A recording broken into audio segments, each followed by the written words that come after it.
On est là ce soir pour fêter les médailles et l'organisation du championnat de France avec Aix-les-Bains. Ouais, on fait une jolie réception pour ça et ça fait plaisir d'être accueilli par la mairie à cette occasion.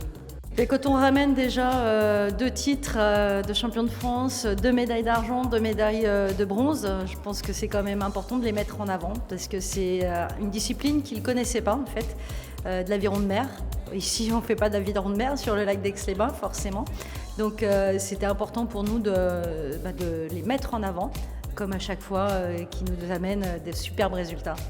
La mairie elle nous a offert un sac déjà avec un chapeau, avec une gourde et une serviette. Chez nous, c'est surtout de la fierté. Aujourd'hui, on est très très heureux de pouvoir les accueillir en mairie et puis on est toujours très heureux, très fiers de leurs résultats, c'est important. Moi j'ai commencé l'aviron parce que ma grande sœur faisait de l'aviron, donc c'est un peu une histoire de famille. Et donc voilà, j'ai commencé l'aviron pour ça et puis maintenant ma petite sœur s'y est mise aussi et ça lui réussit bien vu qu'elle a été également médaillée sur le week-end. Donc effectivement on y tombe un peu parfois par hasard et puis finalement c'est pas si mal. C'est en aménageant sur Aix-les-Bains, il y avait un stage d'été que le club organisait et mes parents m'ont inscrit.